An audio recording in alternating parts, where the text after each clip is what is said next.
Mesdames, Messieurs, bonjour et bienvenue à ce bulletin d'information avec moi-même Michel Iladoukounda. Et tout de suite, voici les grands titres. Poursuite du périple du président de la République Paul Kagame en province du Sud et de l'Ouest du Rwanda.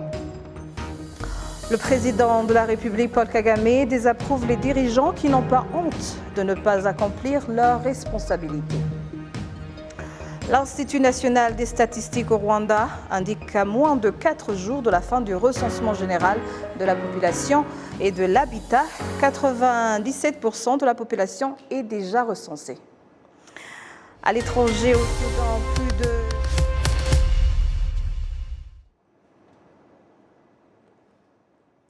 Bienvenue encore une fois à cette édition. Poursuite du périple du président de la République, Paul Kagame, en province du Sud et de l'Ouest du Rwanda. Au deuxième jour de sa visite, le chef de l'État a félicité la population du district de Nyamagabe pour avoir largement contribué au maintien de la sécurité dans la région. Le point avec Léoncie Kanzaïli.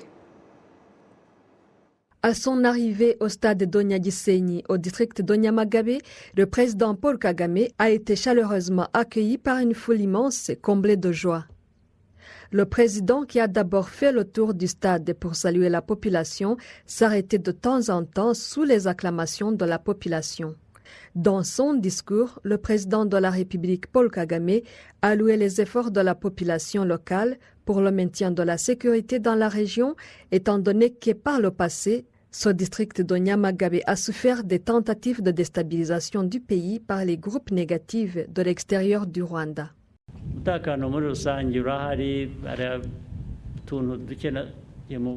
La sécurité en général est bien garantie, bien qu'il y ait quelques tentatives isolées provenant de l'autre côté de la frontière.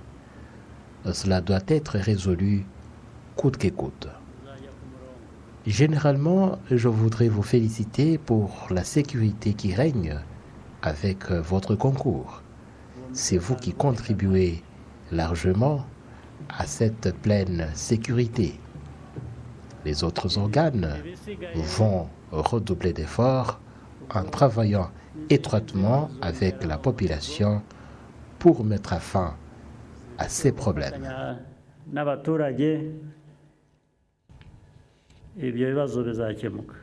Parlant du développement et du bien-être de la population en général, le chef de l'État a fustigé énergiquement l'attitude de certains dirigeants qui ne s'acquittent pas convenablement de leurs obligations au service de la population. Il est plus que temps d'en finir avec de tels comportements indignes, a martelé le président Kagame.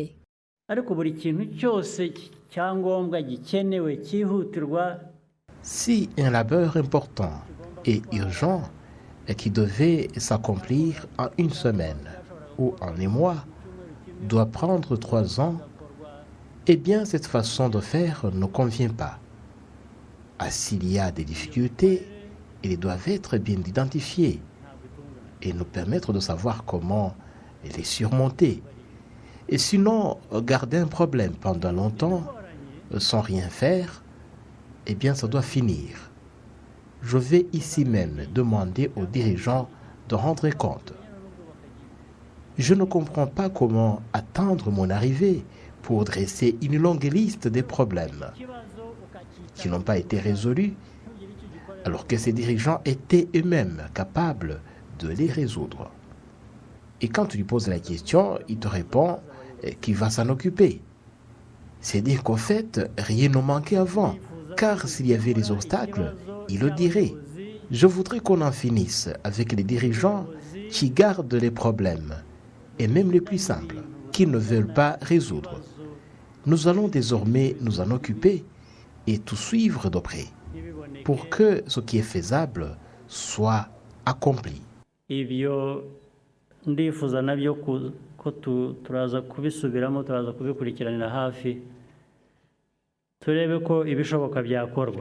Il est prévu qu'au terme de cette rencontre avec la population de Nyamagabe, le président Paul Kagame s'entretienne avec les leaders d'opinion de la province de l'Ouest dans la soirée de ce vendredi avant de visiter le district de Nyamasheke en province de l'Ouest samedi. Le président de la République, Paul Kagame, désapprouve les dirigeants qui n'ont pas honte de ne pas accomplir leurs responsabilités et les invite à changer d'attitude et de système organisationnel, car sinon, atteindre les objectifs de développement que le pays s'est fixés serait comme un rêve. Le chef de l'État a fait cette indication hier jeudi soir lorsqu'il s'est entretenu avec des leaders d'opinion de la province du Sud. Kassim Youssouf. Au premier jour de sa visite de 4 jours en province du Sud et de l'Ouest, le président de la République, Paul Kagame, s'est entretenu avec les leaders d'opinion de la province du Sud à l'université du Rwanda, campus de Huye. Le problème de l'usine de traitement de manioc de Kinazi opérationnelle depuis 10 ans, mais dont la production est faible par rapport à sa capacité, a notamment été longuement débattu.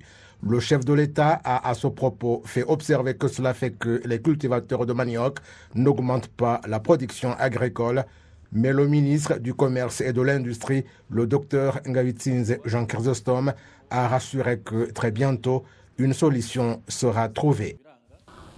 On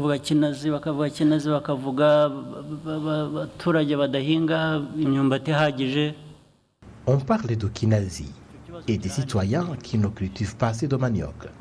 Ce problème de ne pas assez cultiver est réel, mais je peux leur apporter mon soutien.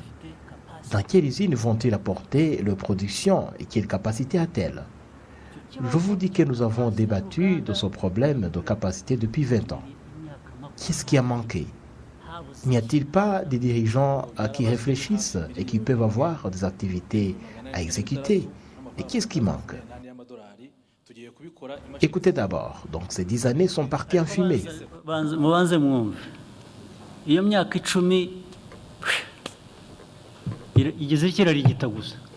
Le chef de l'État est également revenu au problème du laboratoire de médecine à l'université du Rwanda à Mamba, en district de Huye, construit il y a 9 ans, mais jusqu'à présent non opérationnel.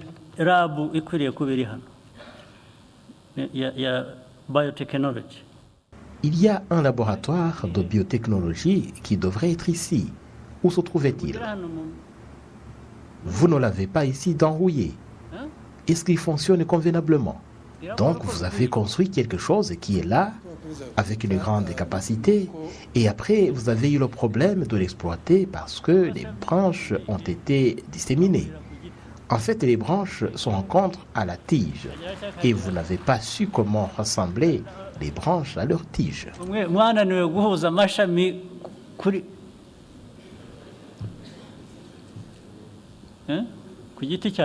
Le président de la République a fait savoir que ce problème, comme celui de l'usine de Kinazi, sont en relation avec une façon de penser médiocre qui affecte aussi négativement le fonctionnement, ajoutant qu'il est inconcevable que les dirigeants n'aient pas honte de ne pas accomplir leurs responsabilités.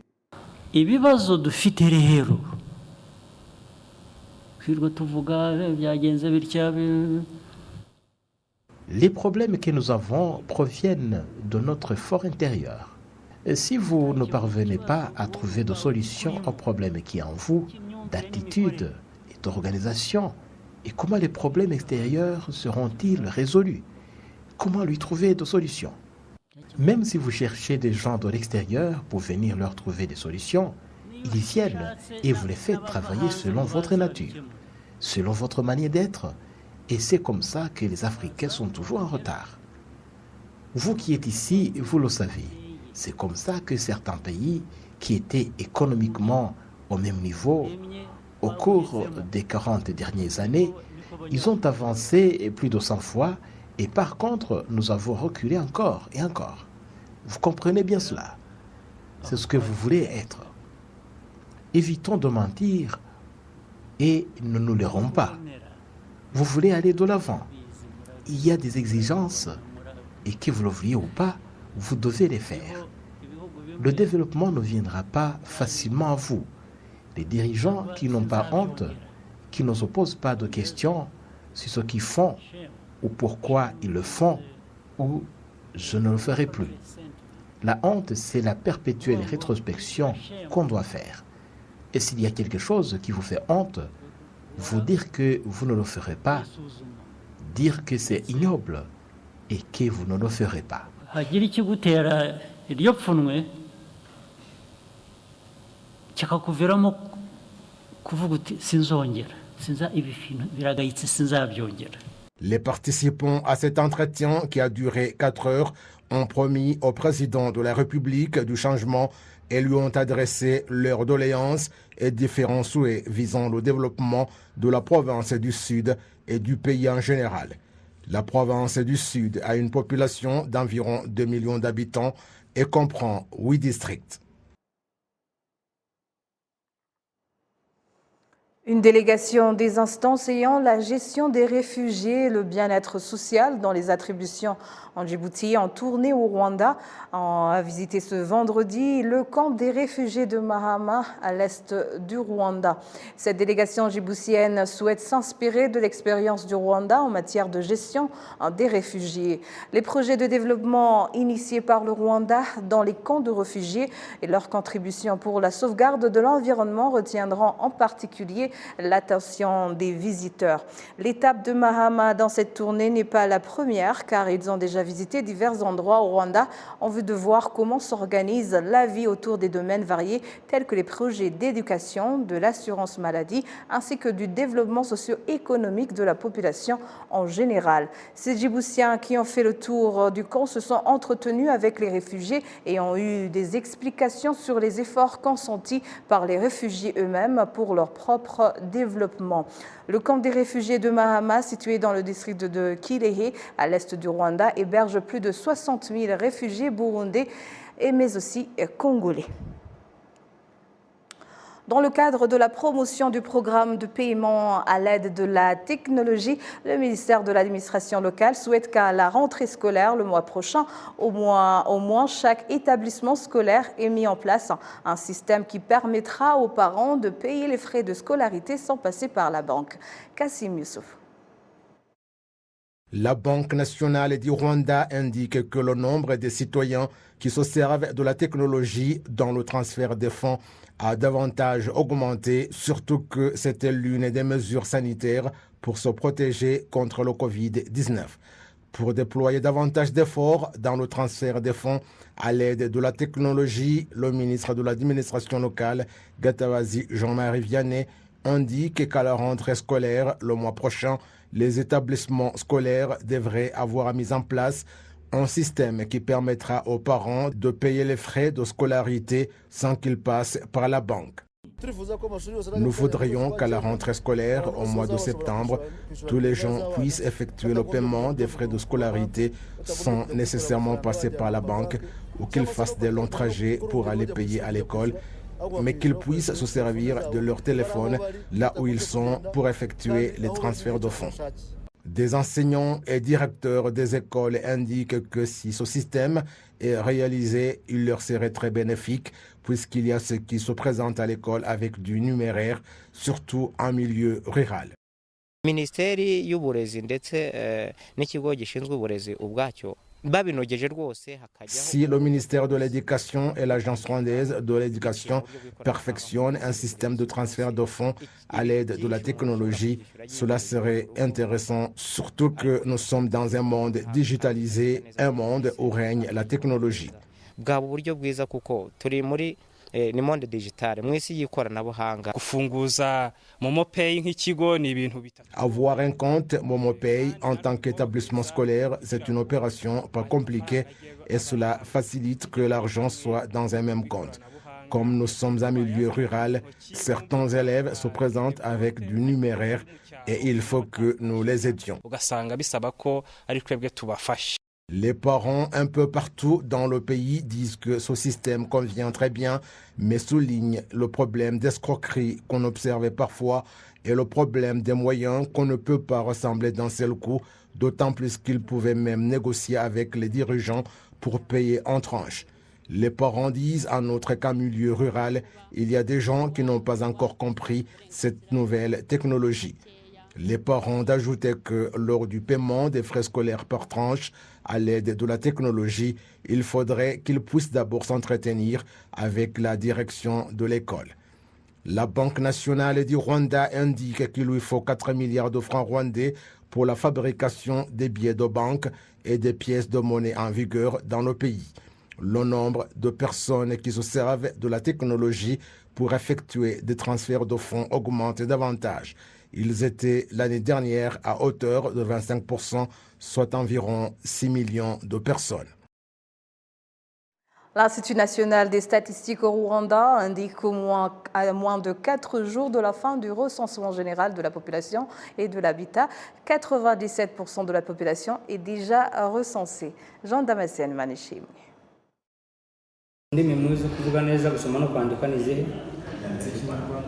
Les activités du 5e recensement général de la population et de l'habitat au Rwanda vont bon train sur toute l'étendue du territoire national, sans oublier les groupes bien particuliers comme les forces de défense et de police.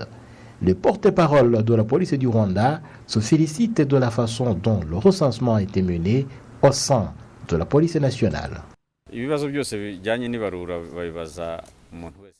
Personne n'est exempté de cette activité de recensement. Nos agents recenseurs ont été bien formés, ce qui revient à dire que les forces de police sont aussi recensées, car à part leur uniforme et leurs charges particulières de maintien de la sécurité, ils sont aussi des Rwandais. Compte tenu de l'évolution des activités, demain ou après-demain, l'opération de recensement sera close, car l'activité en elle-même ne dure que quelques minutes. L'Institut national des statistiques au Rwanda indique que des stratégies adéquates ont été adoptées, en particulier dans la ville de Kigali, pour que personne ne reste en arrière dans cette activité si importante dans la planification visant au développement du pays, ajoutant que les activités vont se dérouler comme prévu. Comme vous le savez, nous avions commencé le recensement de la population dans la nuit du 15 au 16 août. Maintenant, nous avons 5 jours encore pour le recensement. 96% de la population a déjà répondu à notre demande. Nous sommes en train de travailler sur le 4% qui reste. Et nous avons des difficultés dans deux villes et nous avions essayé de prendre des stratégies appropriées. Notamment, nous sommes en train de travailler jusqu'au soir, 20h, 21h. Et nous avions, il y a des agents recenseurs qui ont déjà terminé leur activité dans leur place du travail. Nous sommes en train de les amener là où nous avons encore à faire. Ils vont alors participer dans les processus de collecter l'information en rapport avec les recensements. Et nous sommes sûrs que dans les 5 jours à venir, nous allons terminer convenablement, sans problème, la collecte des données. C'est exactement la participation de la population. Il n'y a pas recensement quand la population ne participe pas. Nous voudrions que tout le monde participe, donne l'information.